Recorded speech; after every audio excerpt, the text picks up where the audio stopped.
little chatterbox, the one with pretty auburn locks.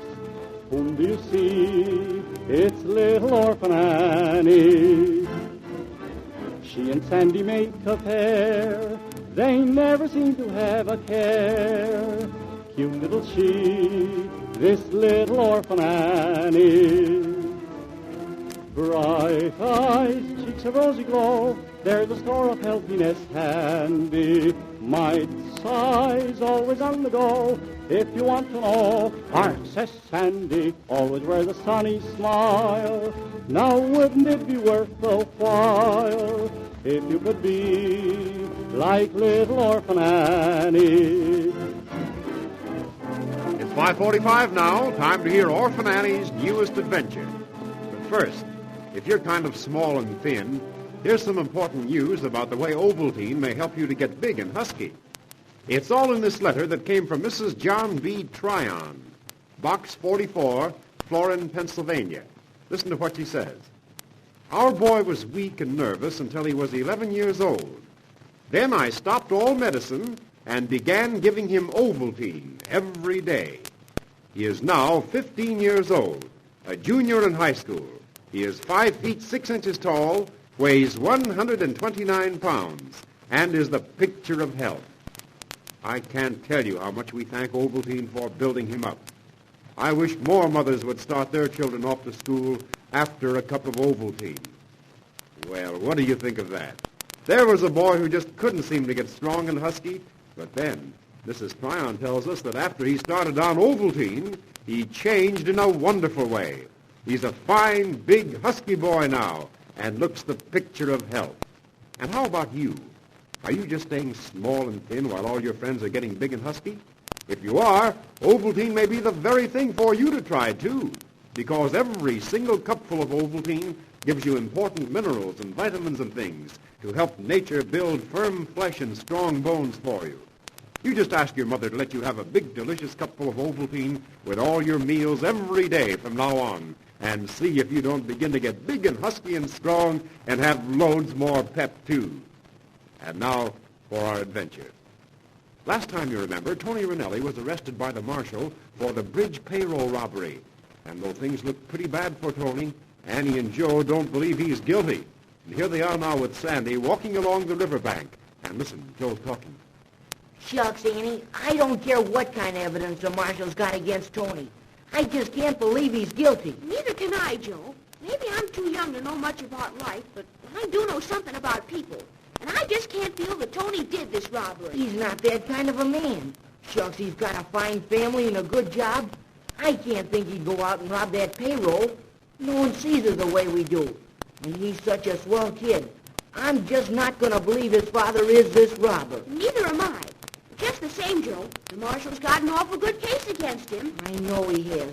But shucks, Annie, it's all, what do they call it? Circumstantial evidence. What do you mean, Joe? What I mean is that nobody actually saw Tony do this robbery. The way everything happened, it looks like he might have done it. But there's no actual proof that says he did. Sure, but people don't always look for real proof, Joe. Shucks, even Bill Corwin, the paymaster who was held up, can't swear the man who did it was Tony. The man wore a mask over his face. All Bill really saw was that the man who robbed him had a scar showing below his left cheek, below where the mask was. That's the main trouble. Tony has a scar like that, Joe. I guess there's a lot of other people in the world that have got scars. A lot of other people besides Tony. But not around here, Joe. Leastwise, not that we know about. That scar is bad, Annie. But I don't think so much of the rest of the evidence against Tony. What do you mean? Well, just because Tony was sick the day of the robbery and wasn't on the job doesn't mean he did this thing. Well, it gives him what they call the opportunity, though, Joe. Say, whose side of this thing are you taking, Annie? Tony's side, of course. Shucks, it doesn't sound like it. I can't help it, Joe. I'm just trying to look at this case the way the police do. And it does look bad. But look, Bill Corwin says the man who robbed him spoke like an Italian. And Tony does, Joe. Sure he does. But shucks, Annie, it's not hard to fake an Italian accent. Gosh, I can do that myself. Listen, I don't think Tony he do it. I don't think it so. Anybody can talk an Italian. You see, Annie? I see that all right, Joe, but I'm not just thinking about poor Tony, Annie. I'm thinking about his family, about Caesar and Mrs. Tony, and little Rosa and all the rest. It's just as hard on them as it is on Tony. And with Tony in jail like he is now, how are they going to live? And selfish, I'm not forgetting that either. Family figures and relatives must be an awful lot to live on. You bet. We've got to help them, Annie. We will. And it looks to me as if the best way we can help would be to get Tony out of jail. What are you driving at, Joe? I need to find the man who really did this. Listen, Annie, the way I've got it figured out is like this. We know Tony didn't do it. Well, if he didn't, somebody else did. Sure. But who? That's what we got to find out. How? I don't know. Leastwise, not exactly. But we've got something to work on. Remember? Tony was the one who saw someone push those logs down on top of Mr. Strong, the engineer. Of course I remember. But he didn't know who it was, Joe. No. But maybe the person who pushed him didn't know Tony didn't know. Or maybe they thought Tony might recognize him if he ever saw him again. So we get the payroll and get rid of Tony at the same time. We framed the thing to make it look as if Tony was guilty. That would get Tony out of the way by putting him in jail. That lizard, Joe. I think we got the answer to the whole thing. Who would this person be? That stranger we saw at the start, Miss Stacy, Annie, don't you remember?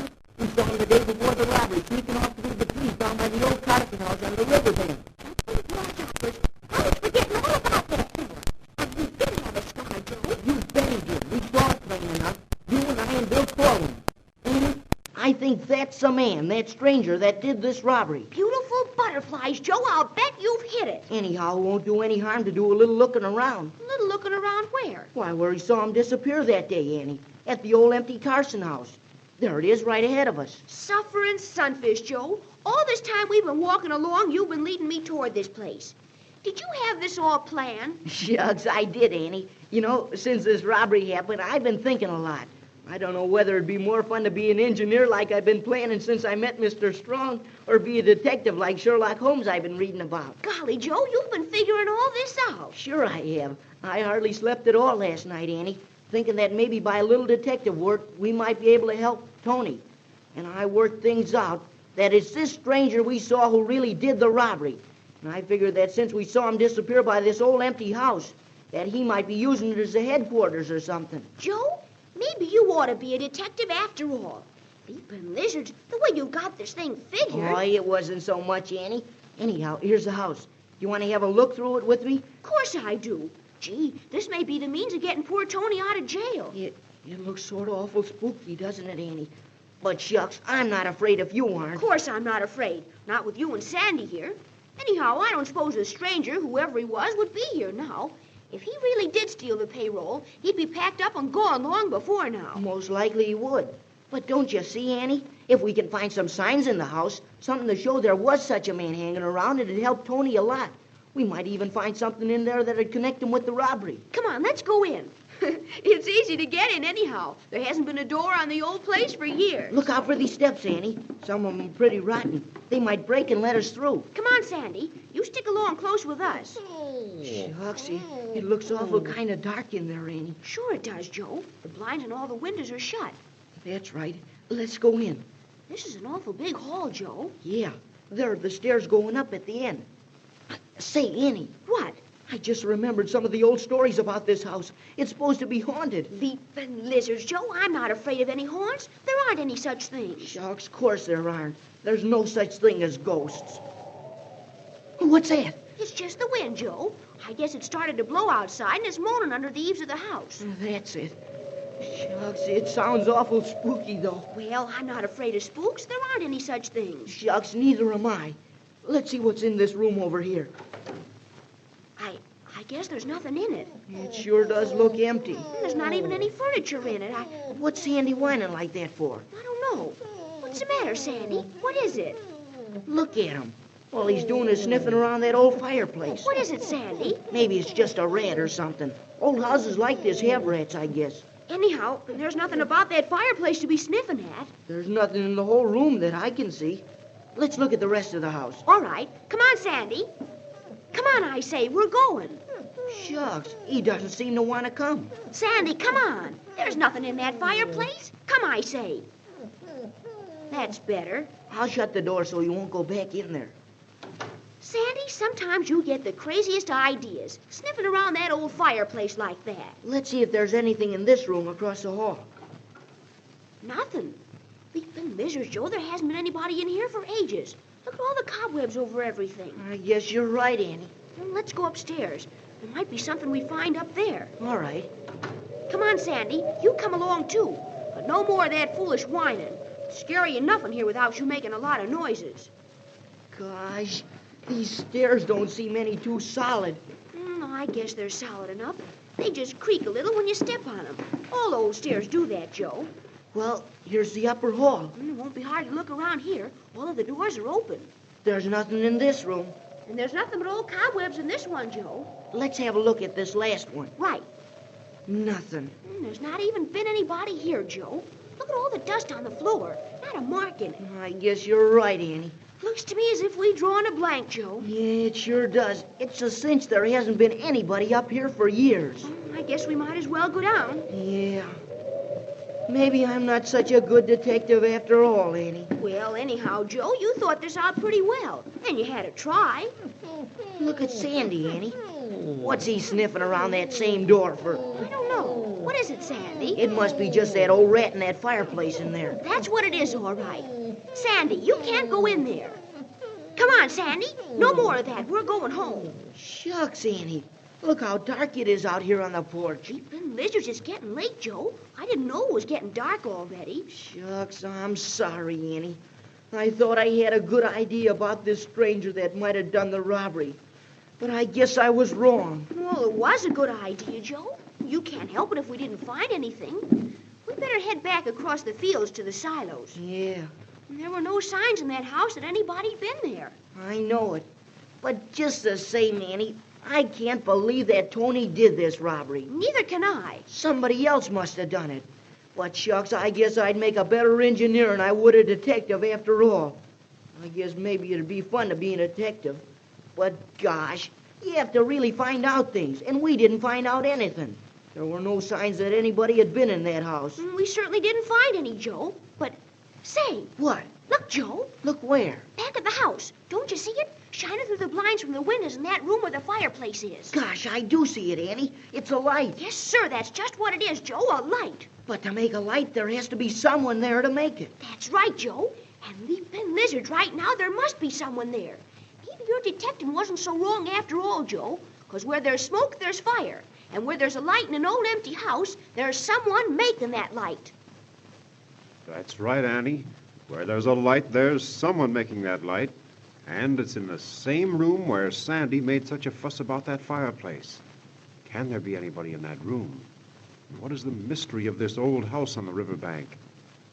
And say, I hope everybody listening tonight drinks Ovaltine, because you know these adventures are broadcast over the radio, especially for Annie's very own friends, the boys and girls who drink Ovaltine every day, because that's the way to keep Annie's thrilling adventures going on the radio. And when you drink Ovaltine, you kill two birds with one stone. Yes, sir, you help keep Orphan Annie on the radio, and at the same time, you help yourself. Because with every delicious cupful of Ovaltine, you're getting lots of important minerals and vitamins and things that may help nature make you husky and strong and keep you bubbling over with good old Orphan Annie pep. And so, if you aren't drinking Ovaltine, you certainly want to start in right away. Ask your mother to get you a can of it at her drug or grocery store so you can have a great, big, delicious cupful with all your meals every single day from now on. And be sure to be here tomorrow at 5:45 to see if Annie and Joe can find out the meaning of that light in the mysterious deserted house. We'll hear more about that tomorrow at 5:45. Until then, goodbye.